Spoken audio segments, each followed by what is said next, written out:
जय श्री महाकाल। आपका स्वागत है श्रद्धा और भक्ति चैनल पर। यहाँ हम रोजाना प्रदीप मिश्रा जी के प्रवचन से जीवन बदलने वाली सीख और सार आपके लिए लेकर आते हैं। आइए जानते हैं आज के प्रवचन का अमृत संदेश क्या है। तो शुरू करते हैं। एक छोटी सी बात है, परंतु हो सकता है कि आप लोगों को बुरे भी लग जाए। हमारी बहुत पहले की बात है, बहुत पहले, लगभग 18 से 19 साल हो गए होंगे उस बात को। श्राद्ध पक्ष चल रहा था और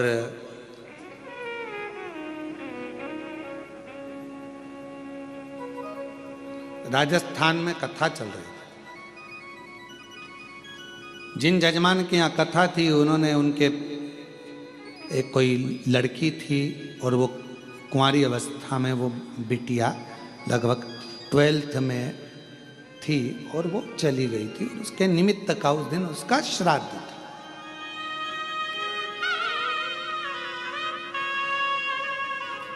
यजमान परिवार से सूचना करी कि गुरुजी आज बेटी का श्राद्ध है और प्रसाद बना है, तो सब लोग प्रसाद पाएंगे, तो आप भी प्रसाद पाएंगे। हमने कहा कि यजमान को पहले हमारे पास भेजो और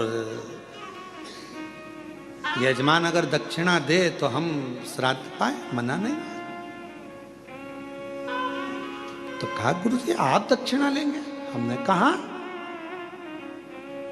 तो कहा ठीक है।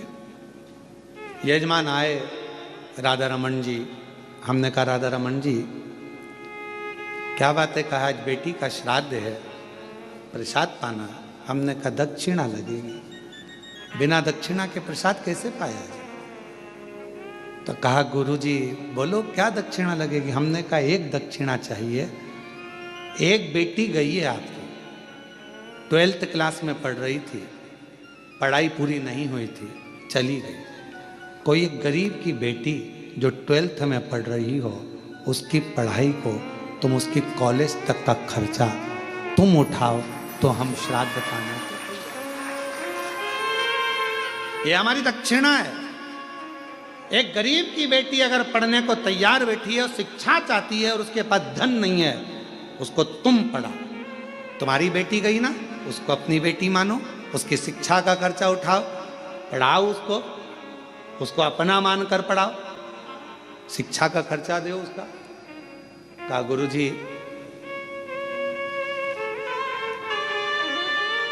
आंख में आंसू थे राधा रमन जी के और कहने लगे आज लगा कि मैंने बेटी का सही श्राद्ध किया है। आज लगा मैंने बेटी का सही श्राद्ध किया। मेरी बेटी गई, मैंने दूसरे की बेटी को पढ़ाऊंगा, उसका कॉलेज तक विद्या अध्ययन कराऊंगा, और अगर मुझे भगवान ने उस लायक बनाया तो एक दिन उस बेटी का कन्यादान भी मैं कर दूंगा। इसको कहते हैं कि तुमने अपनी बेटी की जगह बेटी को संभाला। केवल एक ब्राह्मण को भोजन करा देना, श्राद्ध का भाग निकाल देना, ये मूल नहीं है। मूल यह है कि किसी के चेहरे पर आपके द्वारा प्रसन्नता आ जाए। और आज मैं कहूंगा नारखेड़े जी, पाटिल जी, मेरे को बड़ी प्रसन्नता इस चीज़ की कि जिस बेटी को उन्होंने पढ़ाया, नमिता उसका नाम है, और वो आज पटवारी बन गई है और पटवारी बनकर पटवारी का जॉब कर रही है। और आप मानेंगे नहीं, नारखेड़े जी कभी योग लगेगा तो मैं उसको मिलवाऊंगा आपसे, उस नमिता बेटी से, कि जिन्होंने उस बेटी को पढ़वाया उसकी माँ नहीं थी, उसका बाप था केवल, और बाप दूसरे के यहाँ काम करता था। बेटी पढ़ गई, पिताजी के जो लड़का था 2-3 उसके बहुएं आ गई, पिताजी को रखा नहीं, तो वो जो दूसरे की बेटी थी, उस बाप को अलग से मकान दिलाकर वो बेटी अपने पिता को वहां रख रही, जिसने पढ़ाया। ओरिजिनल बाप नहीं है, वो पिता नहीं है, पर उसका साथ दे। श्राद्ध किसको कहते हैं? श्राद्ध का मतलब क्या है? आज दुनिया के लोगों ने केवल सोशल मीडिया पर श्राद्ध को हंसी का पात्र बना रखा है। एक बहन फोन लगाकर कहे कौवे को निमंत्रण देती है, कौवा कहता है मैं व्यस्त हूं, ये श्राद्ध है? हमारे सनातन धर्म की हंसी उड़ाने के लिए श्राद्ध है? पंडित को खाना खाते हुए दिखाया जाता है, बहुत पेट वाला हंसता हुआ, क्या ये सोशल मीडिया पर श्राद्ध का प्रचलित? कौवों की टीम बैठी हुई है छत के ऊपर और उसको दिखा रहे कि ये श्राद्ध है। ये हमारा सनातन धर्म की हंसी है, इसको हम श्राद्ध नहीं कह सकते।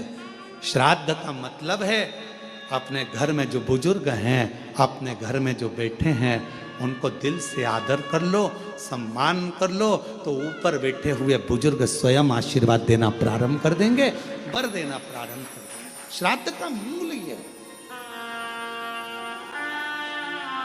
और अगर कोई हमको श्राद्ध में अगर बुला रहा है प्रसाद खाने के लिए, तो हमारी दक्षिणा याद रखना, हमारी दक्षिणा याद रखो। क्या हमारी दक्षिणा क्या है? वैसे भी दक्षिणा के मामले में हम बड़े प्रसिद्ध हैं, सोशल मीडिया पर हमारी दक्षिणा बहुत चलती है।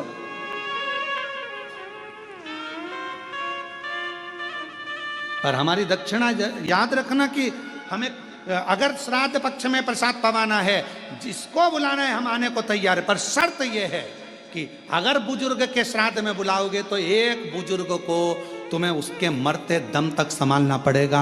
एक महिला के श्राद्ध में बुलाओगे तो एक बुजुर्ग महिला को, एक गरीबड़ी को, तेरे घर की बुजुर्ग महिला को तुझे संभालना पड़ेगा। ये दक्षिणा दे और संकल्प देना पड़ेगा। संकल्प अगर टूट गया तो समझ लेना तूने संकल्प किसको दिया? 12 ज्योतिर्लिंगों को। शिवर वाला महाराज केवल शंकर को भजता है, शिव का स्मरण करता है। इसलिए बड़ा सोचिए, केवल जो मर गए चले गए उनके प्रति श्रद्धा श्राद्ध नहीं है। श्रद्धा वो, श्राद्ध वो जो तुम्हारे घर में बैठे हैं, घर में रह रहे हैं, बुजुर्ग हैं, माता पिता हैं, चाहे अपने पति के माता पिता हों, चाहे पत्नी के माता पिता हों, जो हों उनका आदर होना चाहिए। क्योंकि श्राद्ध पक्ष में आप लोग कभी गया जी गए हो या पिंडदान करा हो तो उसमें 2 चीजें लगती है, एक पिता का पक्ष, एक माँ का पक्ष। इसलिए दोनों देखे जाते हैं। तुम्हारी पत्नी है तो उसका भी पक्ष देखा जाएगा, तुम्हारा पति है तो उसका भी पक्ष देखा है। दोनों के माता पिता का आदर करिए, दोनों के माता पिता का सम्मान करिए, दोनों के आदर पूर्णता का भाव रखिए, आपको सुख मिलेगा, आनंद मिलेगा, पूर्णता का।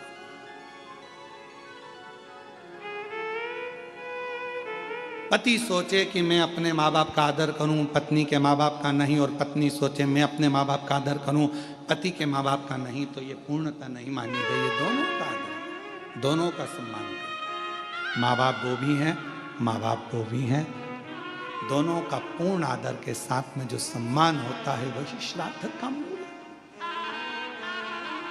हम भटक रहे हैं। आज के जमाने में हमने श्राद्ध को केवल हंसी का पात्र का केंद्र बना दिया। ये 16 दिनों को श्रद्धा के मूल को समझो। मैं मंदिर गई पूजा करते हुए गया, कभी माँ बाप की सेवा की फिर पूजा रचाने से क्या फायदा, कभी प्यास को पानी पिलाया नहीं, बात आंसू बहाने से क्या। ये आपके भीतर एक भाव उत्पन्न करो। श्राद्ध पक्ष की कथा सुन रहे हो, जितने आस्था चैनल पर कथा सुन रहे हैं, जितने फेसबुक यूट्यूब पर कथा सुन रहे हैं, बोल देना कि सियोर वाले महाराज को अगर श्राद्ध में बुलाना है प्रसाद पवाने के लिए तो दक्षिणा तैयार है, और वो दक्षिणा एक ही होगी, आपके घर के बुजुर्गों का आदर, आपके घर के बड़ों का सम्मान, श्रद्धा, उनके प्रति रुचि, ये हमको चाहिए। ये हमारी दक्षिणा है। यह था प्रदीप मिश्रा जी के प्रवचन से आज का संदेश। आशा है यह आपके जीवन में शांति और भक्ति का मार्गदर्शन करेगा। अगर आपको वीडियो अच्छा लगा हो तो लाइक करें, शेयर करें और चैनल को सब्सक्राइब करना ना भूलें। हम रोज़ाना आपके लिए ऐसे ही भक्ति संदेश लेकर आते हैं। जय श्री महाकाल।